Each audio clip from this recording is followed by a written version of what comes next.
You spend a few hours in a shabby old dive near the bazaar. The bench is damp and worn. The air smells of smoke and pitch. Wrapped in your cloak, you sip cheap beer and let your eyes drift shut. Your mind slips into a restless dream. A figure swathed in azure moves among veils and shadows, then darkens, blurs to black, and blends with the night. You reach out to seize it, but it warps and dissolves between your fingers. All at once you feel a light pressure at your side, a slow insinuation through the folds of your clothes, a hand searching for your purse. You jolt awake. No one stands beside you, and your purse is safe, tucked beneath your cloak. Only a dream then, or perhaps an omen. A jester loiters among the tables. For a few coins he attempts sloppy cartwheels and cracks off-colored jokes. When he sidles up to you with a tentative smile and an open purse, you decide you've had enough and leave, heading for the bazaar. You walk at an easy pace along the cobbled lane leading to the high road. It's late afternoon now. The sun throws long shadows, yet the market still thrums with life. The moment you turn onto the street, you're enveloped in a clamor of voices and color. They say everything the world has to sell can be found here, and it doesn't strike you as an exaggeration. To your right, stores with clothing of every sort, boots new and used, jackets, cloaks, work rags and embroidered silks. Farther on, a fashionable hat stand draws a cluster of giggling girls. To your left, oils and essence, flanks brimming with honey and amber-colored liquids, candles, incense, lotions for every need.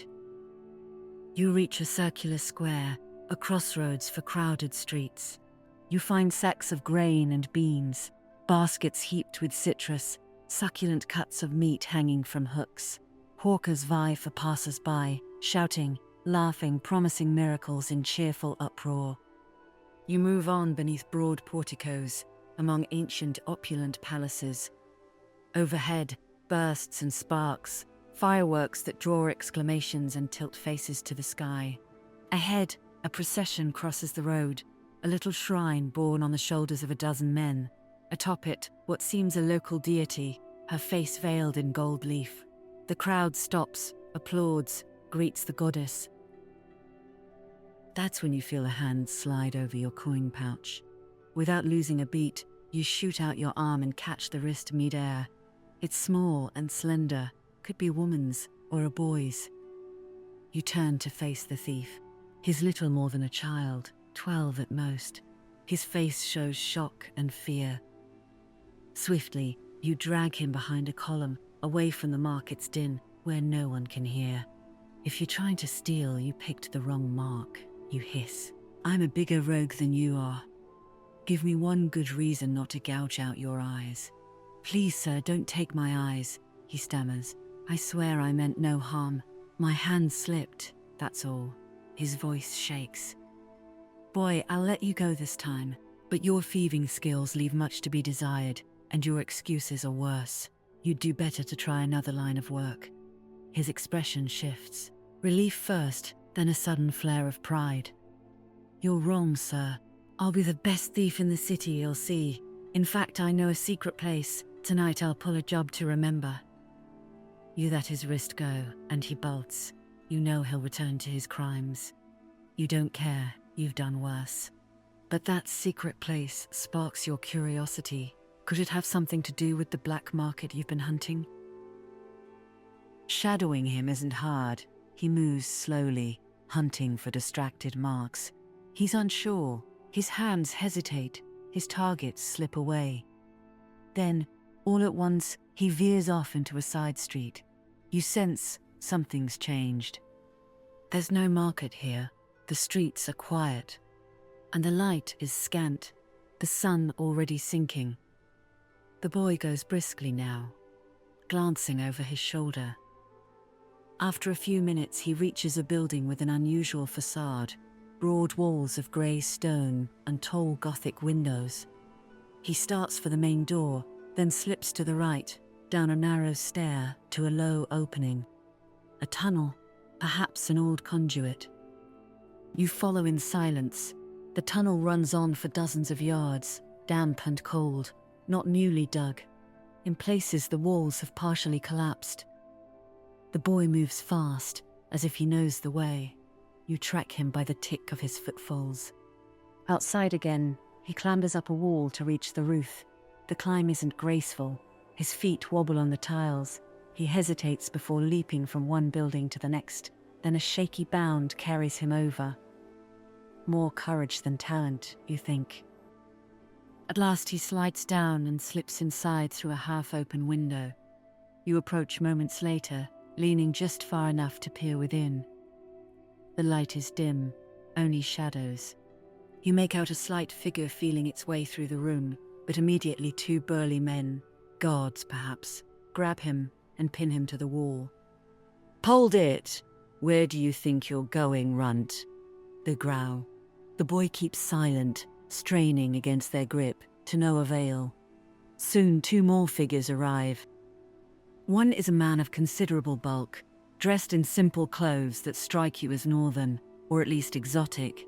He carries a great mace. His hands are enormous, seemingly fit to seize a head and crush it. The other is smaller in build but sure in his movements. He wears expensive garments, finely trimmed and brightly colored. Rings load his fingers. A rather conspicuous necklace gleams at his throat. He approaches without hurry, as if the scene doesn't trouble him in the least. "What have we here? Who is this?" he asks, bored. "He broke into the villa. He meant to steal," a guard replies.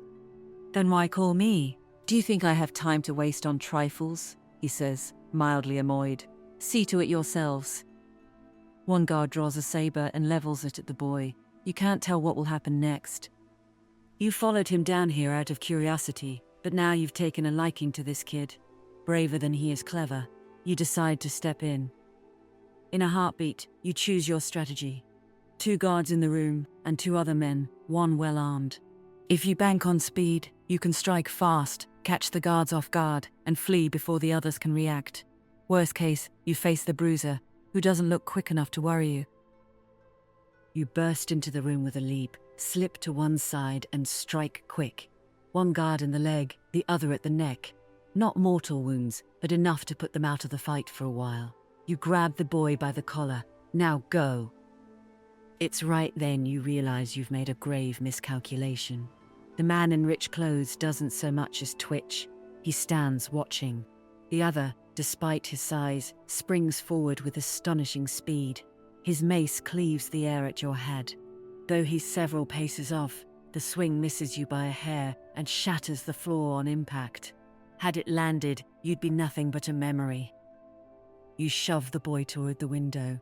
"Run, you've caused enough trouble for one day."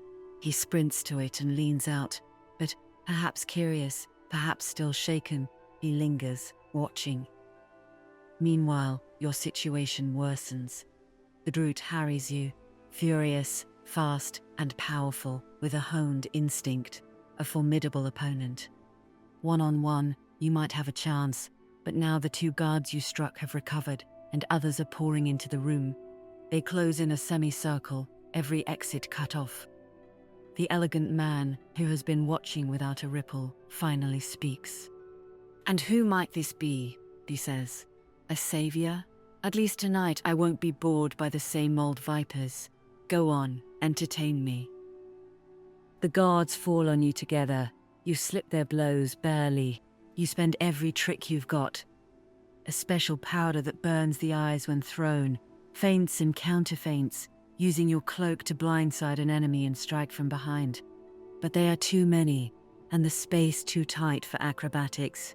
You can feel your chances thinning fast.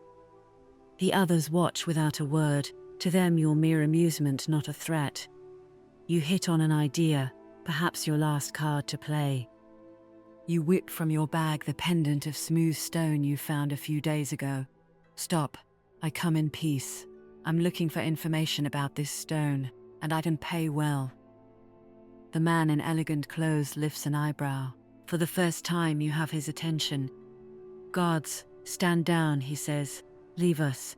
The guards withdraw quickly, some on their feet, others dragged out. "What you carry is a dangerous relic," he murmurs with a half-smile. "And what you seek is not asked for lightly. I don't know who you are, but you've bought yourself a few minutes of life. Tell me what you're after. Mind you, if I don't like what I hear, my guards are still ready for you." He claps twice. "Where's my tea?" A whirl of attendants sweeps in, each bearing a different object. In moments, a little salon is set in the room, embroidered cushions on the floor, a low table at the center, pitchers, porcelain cups, braziers perfuming the air with citrus. The man sits and, with a distracted gesture, invites you to take a seat. His bodyguard, the brute, remains standing by his side. "Tea?" he offers, as a servant pours a steaming golden liquor into his cup. They serve you an aromatic brew, faintly bitter on the finish, complex in flavor, without a doubt one of the teas for which the region is renowned. "Well?" he asks, plainly expecting you to entertain him with interesting stories. You're not sure what to say. You decide to tell him the truth, or at least part of it, in the faint hope of finally gleaning a useful lead. "No sooner had I reached the city than I was followed and attacked by a man. He wouldn't answer my questions, and he carried no mark of allegiance. The only notable thing on him was this pendant. It seems to be contentious. I want to know what it is, to learn who my assailant was, and who sent him." The man sips his tea, the brute stares without a word. In that enforced quiet, you have time to study the room. It's circular, the walls hung with paintings and tapestries. All around stand life-size statues of such exquisite craft they seem almost alive. On pedestals rest curious objects, taxidermied beasts of bizarre species unknown to you, ampoules of milky liquids, small mechanical devices of brass and wood devoted to some arcane function you cannot guess. Without question, an interesting man. "I must say, you've caught my attention," he says, rolling a coin between his fingers to study both faces. "You've broken my boredom, and that, I assure you, is no small feat. But I'm undecided. What's more amusing, giving you the answers you want, or making you fight my bodyguard?" The giant fixes you with a stare, his hand tight on the enormous mace, the pommel creaking under his grip. Your fate hangs by a thread. To him, you're only entertainment. Even if you won, the game wouldn't end. More friends would come. If you don't improvise, and quickly, this could be the end. The door flies open. A guard stumbles in, doubled over and gasping, and addresses the master of the house. Enemies, 10 or more, they're already inside. He springs to his feet, irritated. "Who are they? Who sent them?" "We don't know," the guard replies. "Assassins, fast and deadly. They took us by surprise. Their faces are wrapped in turbans. They wear black." You thank fortune for this twist. Perhaps this is your chance to turn the board in your favor.